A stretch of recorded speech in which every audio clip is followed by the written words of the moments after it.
इस वक्त देश और ख़ास तौर से किसान कौमें बहुत कठिनाई से गुजर रही हैं। अगर दिल्ली में बैठे हुए लोगों का बस चला तो वो सबसे पहले तो खेती को खत्म कर देंगी, ताकि आप खेती छोड़ के शहरों में भाग लो मजदूरी के लिए, और उसके बाद फौज को ख़त्म कर देगी। एक तरह से किसान को बर्बाद करने का नक्शा पास हुआ। इस पे लड़ना पड़ेगा, और जो लोग लड़ेंगे वो बचेंगे। एक बार हमारे गांव के पास शिवाजी महाराज के गुरु थे, समर्थ गुरु रामदास, वो आ गए थे। 4-5 दिन उनको रहे, उन्होंने प्रवचन दिया, और आखिरी दिन उन्होंने चौधरी लोगों से पूछा कि भाई बताओ, मैं 5 दिन से तुम्हारे बीच में बोल रहा हूँ, तुमने क्या सीखा? एक चौधरी खड़ा हो गया कि हमने ये सीखा कि जो कौमें रूखा रोला करेंगी वो जिंदा रहेंगी, यानी जो लोग लड़ेंगे वो जिंदा रहेंगे। मैं आपसे कहने आया हूँ कि लड़ने की आदत डालिए और लड़ने का फैसला कीजिए। ये जो अभी मीर साहब ने कहा कि किसान आंदोलन धरना खत्म हुआ है, आंदोलन खत्म नहीं हुआ, क्योंकि हमारी मांगे वहीं की वहीं। जो MSP की मांग है उसके बिना तो हमारा गुजारा नहीं है, क्योंकि हम चीज़ें पैदा करते हैं, उनका दाम बढ़ता नहीं है, जितनी चीज़ें खरीदते हैं उनका दाम बढ़ता है, और नतीजा ये है कि किसान हर दिन गरीब है, उसकी खरीदने की ताकत बदल। मैं कॉलेज में पढ़ता था तो शाम को खाना खा के हॉस्टल से घूमने जाते थे। एक कब्रिस्तान में एक कव्वाल कव्वाली था,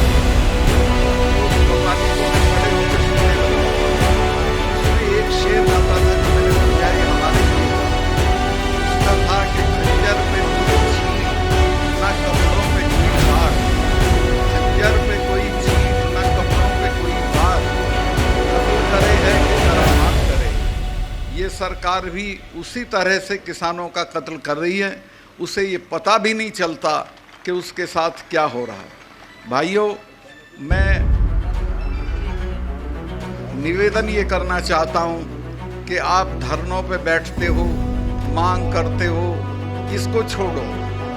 अब ऐसी स्थिति पैदा करो कि लोग तुमसे मांगे, बजाय इसके कि आप सरकारों से मांगो। और वो तब होगी जब आप दिल्ली में सरकार को बदल दोगे।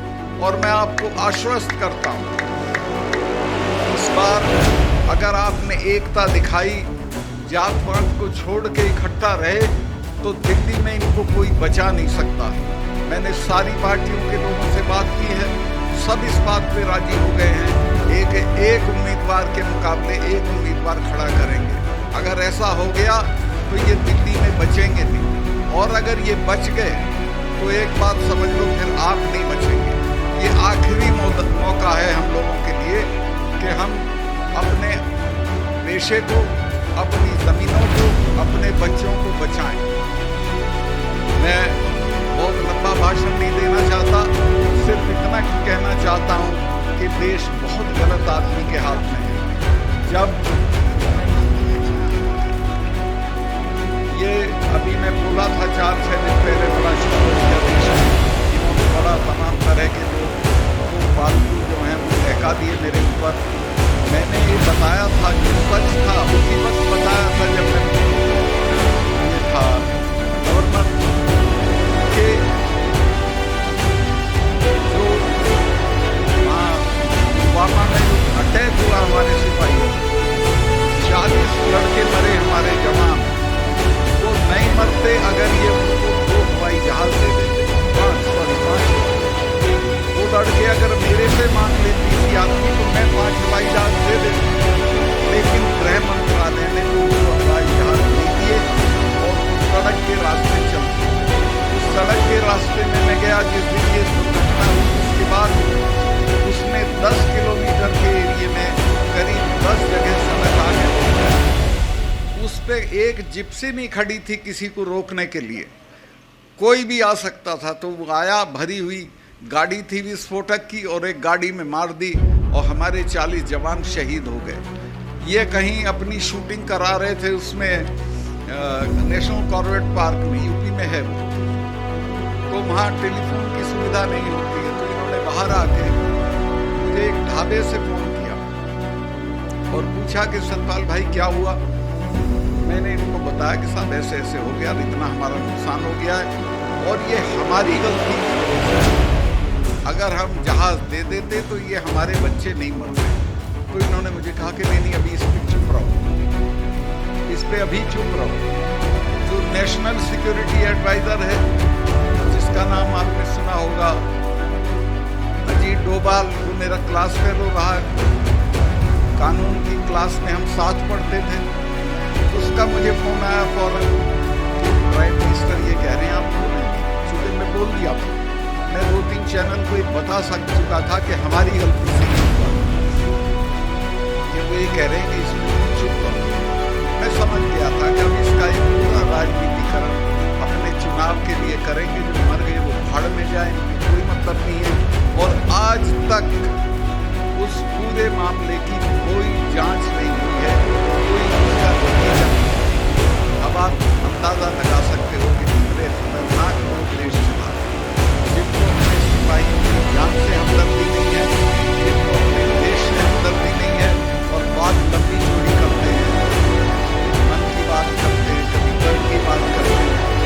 मैं आपसे कहना चाहता हूँ कि बहुत हो गया, अब संभल जाओ और अब नहीं संभलोगे तो हमारी तो लंबी होगी, चले जाएंगे, लेकिन आपकी पीढ़ियाँ याद करेंगी कि कभी आपने गलती की थी और एक ऐसी सरकार को बने रहने दिया था जिसने आपका सब बर्बाद कर दिया।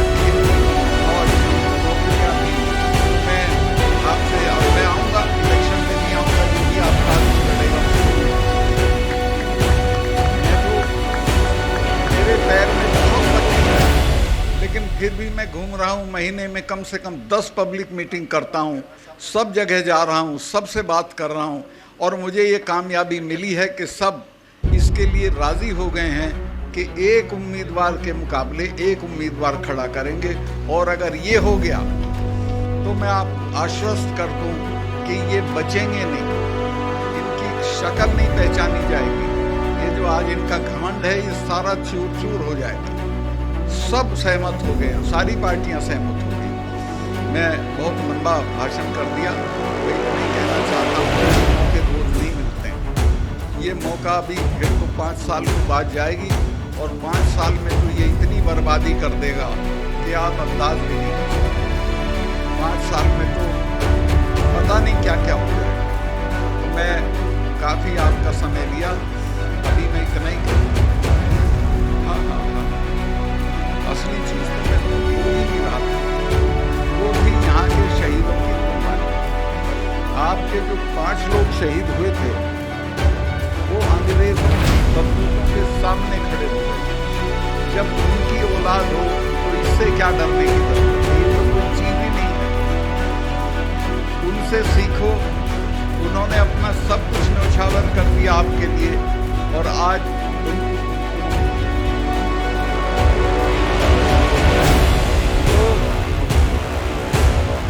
इसमें शंभू सिंह जी भूखर थे, राम जी भूखर थे, लगा दो इनके आगे राम सिंह थे, सीता जी भूखर थे, आशाराम खिलाड़ियाँ थे, और राम ने सीकर में महायज्ञ किया।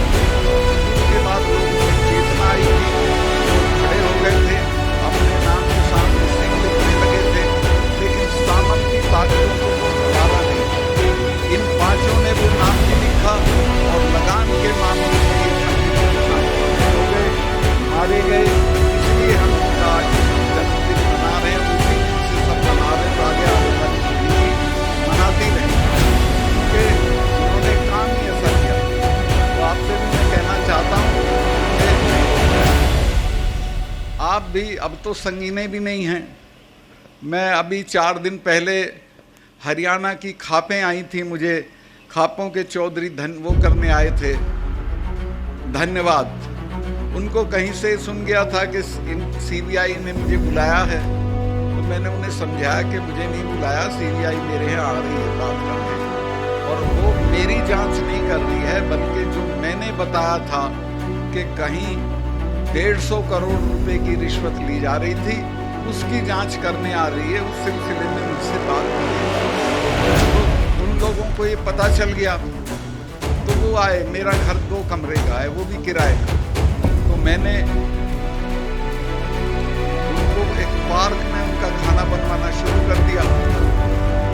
तो प्रधानमंत्री के यहाँ से आदेश हुआ और पुलिस आ गई और पुलिस ने कहा कि साहब यहाँ खाना नहीं बनेगा, ये पब्लिक प्लेस है, डीडीए की जमीन है। मैं कहा यहाँ नहीं बनेगा तो मेरा तो घर है नहीं, मैं थाने में नहीं बनेगा। फिर चलो भाई, तो हम थाने पे जा चढ़े और 2 घंटे के अंदर अंदर फिर आदेश बदल गया। फिर उन्होंने कहा हमने किसी को गिरफ्तार नहीं किया है, सब नहीं है, खाना खा के जा सकते हैं। वहीं खाना बना, खाया और चले आए। तो अगर अड़ जाओगे, अगर हिम्मत कर लोगे तो कोई आपके सामने खड़ा नहीं रहेगा, कोई डरने की जरूरत नहीं है किसी से। आप अपना हौसला रखिए, एकता रखिए, जाति